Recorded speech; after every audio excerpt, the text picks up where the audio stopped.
ayat murah rizki. Ada ayat dan zikir,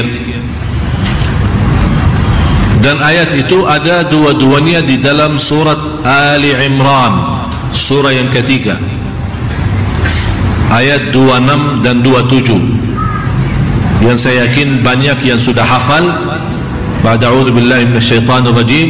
Qulillahumma malikal mulki tu'til mulka man tasha' wa tanzi'ul mulka mimman tasha' wa tu'izzu man tasha' wa tudhillu man tasha' biyadikal khair innaka ala kulli shay'in qadir tulijul layla fin nahar wa tulijun nahara fil layl wa tukhrijul hayya minal mayyiti wa tukhrijul mayyita minal hayy wa tarzuqu man tasha'u bighairi hisab. Engkau memberikan rezeki tanpa hitung-hitungan, artinya tanpa batas. Ini boleh juga kita membawa, tidak perlu sekali, boleh sekali, boleh berapa kali, tidak menjadi masalah, berapapun tidak masalah. Di samping dua ayat ini, khususnya yang saya dapatkan ijazah langsung dari guru saya, guru dari gurunya, dan seterusnya, dibacakan antara azan dan iqamat salat subuh, dan lebih baik selepas salat sunnah subuh, selepas salat sunnah subuh.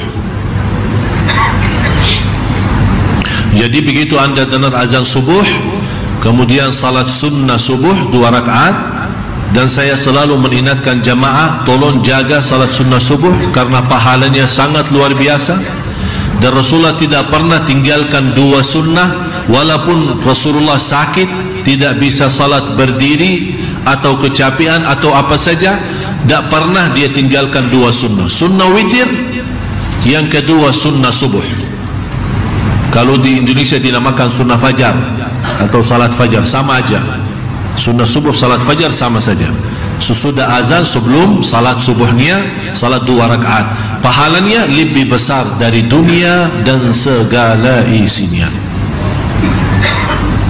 Walaupun anda bangun kesiangan, habis waktu salat subuh, segera, tidak boleh ditunda. Biarpun anda bangun jam 8, karena ketiduran dari waktu salat subuh, bangun jam 8, wajib jam 8 salat subuhnya. Dan sebelum salat subuh, salat sunnahnya itu. Rasulullah sallallahu alaihi wasallam bersabda di hadis yang sahih yang diriwayatkan Imam Muslim dan lainnya, man nama an salatin, dengar ya, man nama an salatin aw nasiyaha falyusalliha mata dzakaraha la kaffarata laha illa dzalik. Barang siapa yang ketiduran, kata siapa ini? Kata Rasul.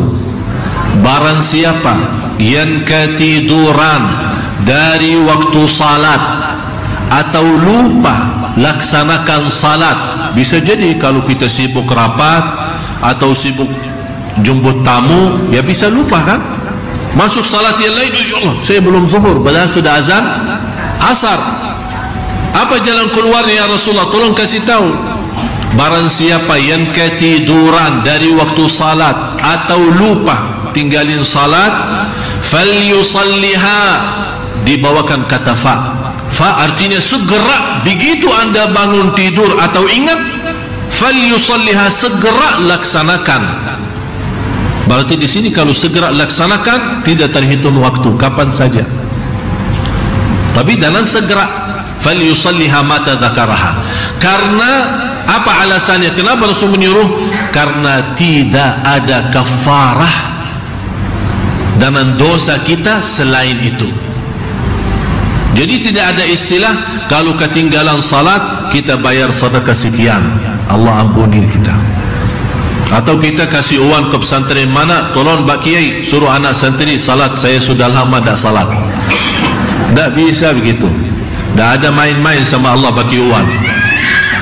Ya. Tapi kafarah ni, kalau masalah salat masa dulu, masa lalu, masa jahiliyah lah. Tahu faham jahiliyah? Jahiliyah kan kita semua punya jahiliyah. Tapi alhamdulillah kalau jahiliyah saya di Masjid Nabawi. Dah ada jahiliyah. Sejak kecil saya di Masjid Nabawi. Jadi masa jahiliyah kita, misal waktu kuliah atau waktu masih sekolah, ya maklumlah biasa-biasa kita suka tinggalin puasa, suka tinggalin salat. Kadang-kadang malah salat karena di depan guru, malu-malu terpaksa salat tapi tak wudu. Ya pura-pura salat di depan orang aja. Ya kan itu semua beristiwa namanya anak-anak muda ya. Tidak mengerti dan tidak merasa tanggung jawab.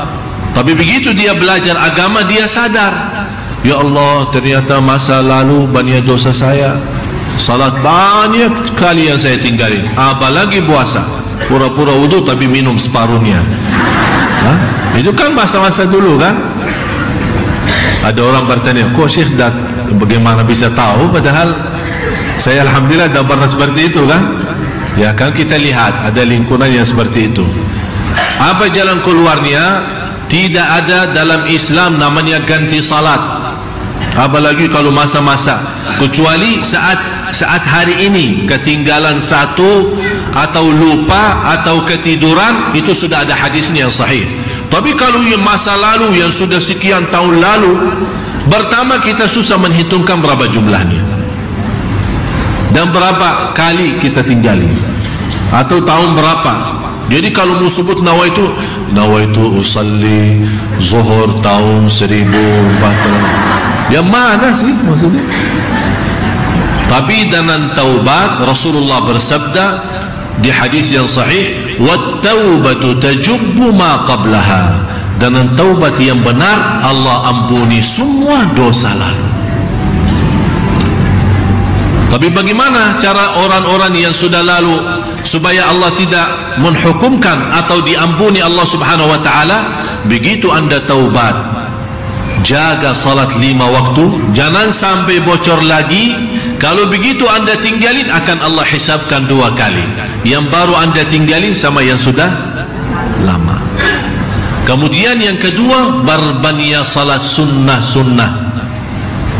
Karena Rasulullah SAW menjelaskan, awwalu ma yuhasabu bihil abd, pertama yang dihisab oleh Allah nanti di hari kiamat adalah salat. Kalau malaikat periksa salat yang wajib, kata malaikat, ya Allah, ada banyak salat wajib tapi banyak bocor.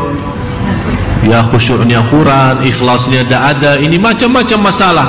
Kata Allah, cuba lihat salat sunnah-sunnahnya. Kata malaikat, ya Allah, ada banyak salat sunnah, suka duha, suka qiyamul lail, sunnah qabliyah, ba'diyah, tahiyatul masjid, sunnah wudu, sunnah hajat, salat taubat, banyak sunnah-sunnahnya. Kata Allah, tutupi kekurangan salat wajib dan salat sunnah-sunnahnya.